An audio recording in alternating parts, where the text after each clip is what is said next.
Headed to Carolina this afternoon. We've had two really good games with them the last 2 years.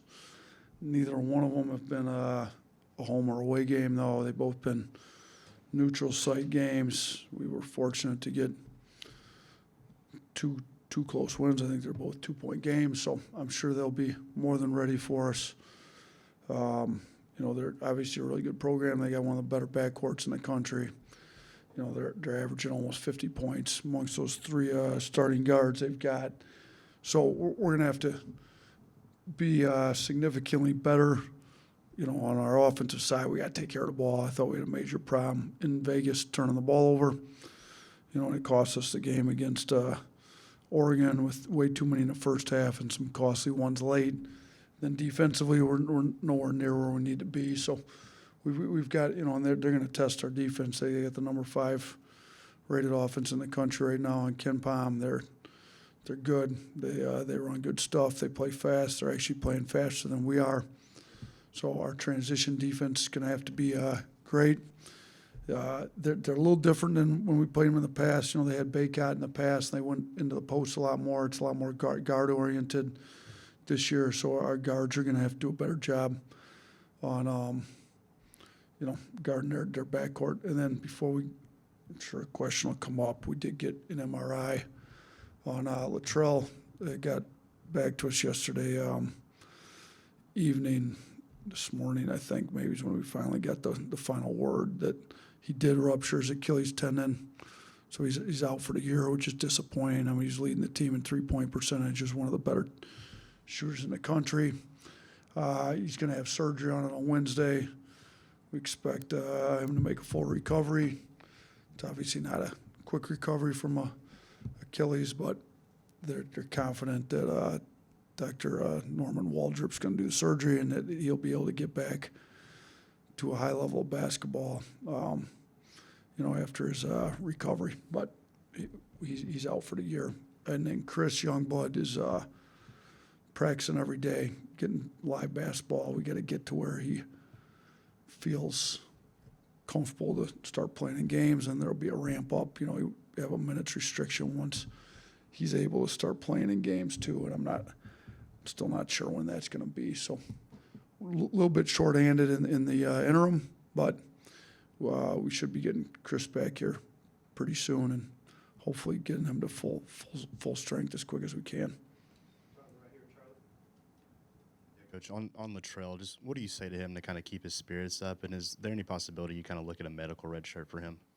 Yeah, so we did look at the medical red shirt. The rule's 30%, which is 10 games in basketball, and you can't play in the second half of the season, which he hasn't, so he's played 8. So we're definitely looking at the medical red shirt, and we're just going to have to kind of sit down. I mean, he's already a college graduate, so there's lots that goes into that, and right now our focus is more with making sure that he's, he and his family, his family will come in and be with him during the surgery and just make sure he gets taken care of during the surgery, and that's kind of where we're at with him now. And then as, after he gets out of surgery and as a couple of weeks go on, we'll start to figure out what the next steps are with him on that.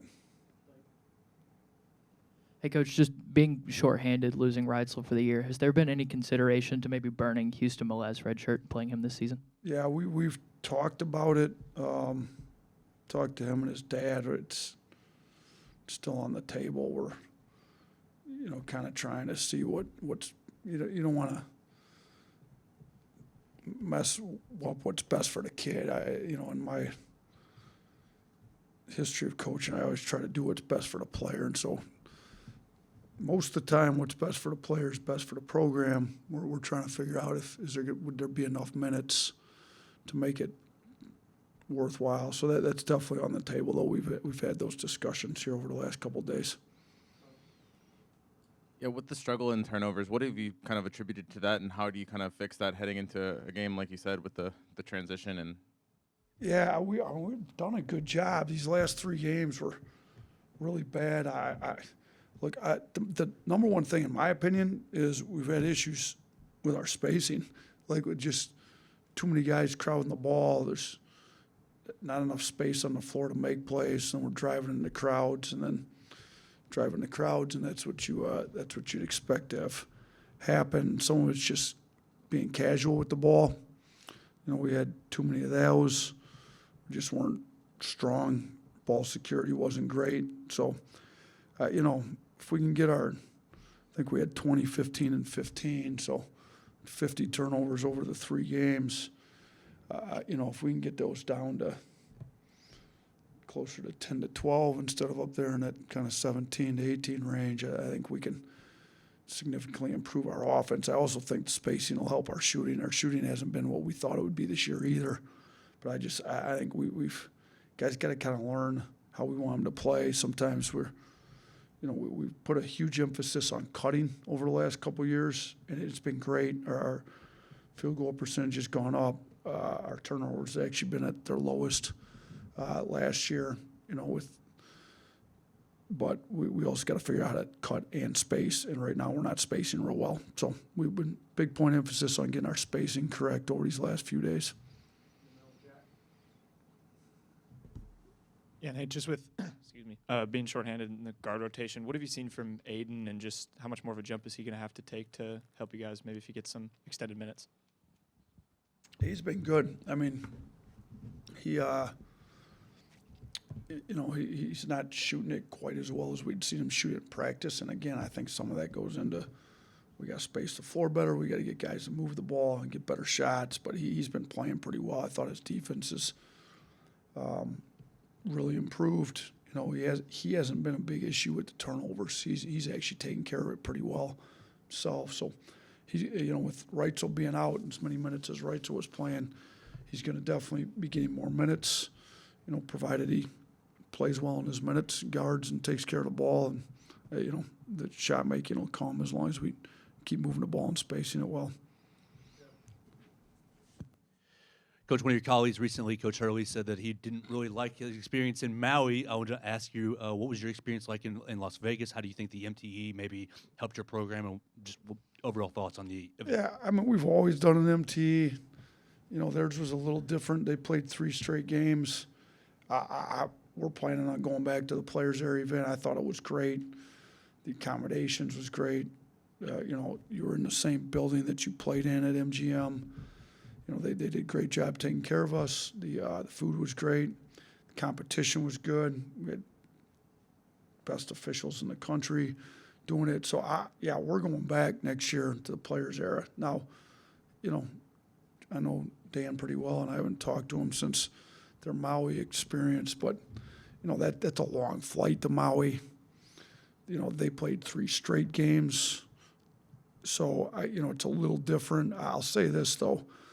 We don't have that long of a flight, but if you're going to win a conference tournament, you got to win 3 straight games back to back to back. So I don't think it's the worst for us to have to play some back-to-back games so that we've got an idea of what it looks like. Now, the NCAA tournament's never back-to-back, but it is, 2 games in 3 days. So I thought ours was pretty good. You know, you went back-to-back, had 2 days off, then played one.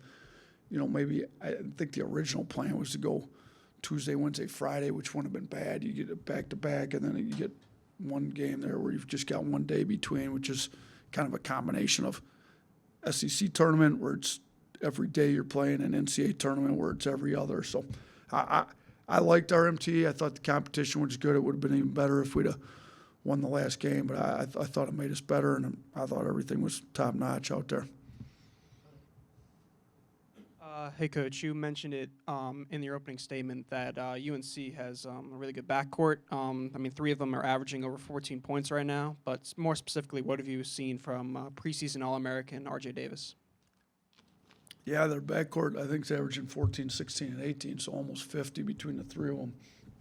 I think, we played against them last year. I think they're all improved. Cadeau's a really improved shooter. I don't think we'll be able to guard him quite like we did last year. Trimble as well. Both those guys, you can tell, have worked on their shots, and R.J. Davis is the most experienced one. He's been there.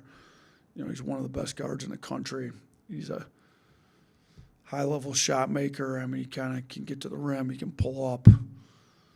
You know, he didn't shoot it particularly well against us. I thought we did a decent job. Rylan Griffin guarded him, kept size on him, and tried to run him off the line.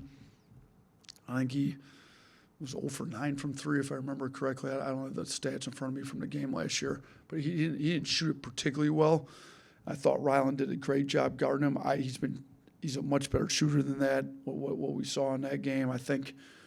You know, we're going to have different matchups ready for him. Is it better to keep a quicker guard that can stay in front of him? If you put size on him, he's quicker than those guys, but they can challenge the shot better. So, you know, we've got our hands full. I think we've got a decent plan. We'll see how it goes as the game goes along.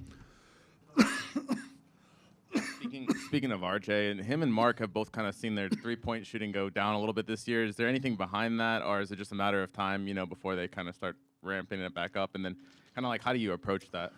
Yeah, I can't speak for RJ's necessarily because I'm not over there looking at every one of his shots, but with Mark's, we have looked at it pretty in depth. We looked at all of his threes taken this year and last year, see what the difference was. I think, you know, a few things. One is teams are definitely gearing their defense towards Mark, which is a little bit different. I think, like I mentioned before, our spacing hasn't been great, so he's found himself on top of the ball too much. Either if you space away, you can kind of step in, and that's kind of been the biggest difference I've seen. He hasn't been able to get spaced far enough off to where he can be stepping into every shot. You know, he's been kind of stepping out of a lot of shots. You know, because we looked, you know, a lot of his shots are kind of taken from pretty deep, but he actually shot. We chart on the line threes, off the line threes. You know, he's shooting a much higher percentage of his shots off the line this year than last year, but he shot almost half his threes from off the line last year, and he was at 51%. So it's not like he can't shoot from deep, but he makes them at a much higher clip when he's actually stepping into his shot. The only way you can be stepping into your shot is you space away from the ball to step into your shot. So we got to get him off the ball more and spaced wide and away so that he can be stepping in. And if teams don't want to help off him, that's fine. We got, you know, Holloway, Phylon, guys that can get in the paint, drive downhill, and use the space that the other teams are given if they want to kind of just tug on to Mark out there. So I think we'll see a much better shooting. Mark Sears, I think he's working on it. He was in early this morning with Coach Murphy shooting. I think he shot 81%. You know, we've got the Noah tracking deal, so we're kind of working on some of that. But, you know, I can't really speak to RJ. My guess would be on their end, he's seeing similar stuff with Mark where defenses are really focused on stopping him. As, you know, they're both talked about, you know, All-Americans, possible Player of the Year candidates nationally. So, you know, both those guys are going to have defenses focused on stopping them this year. All right, thanks.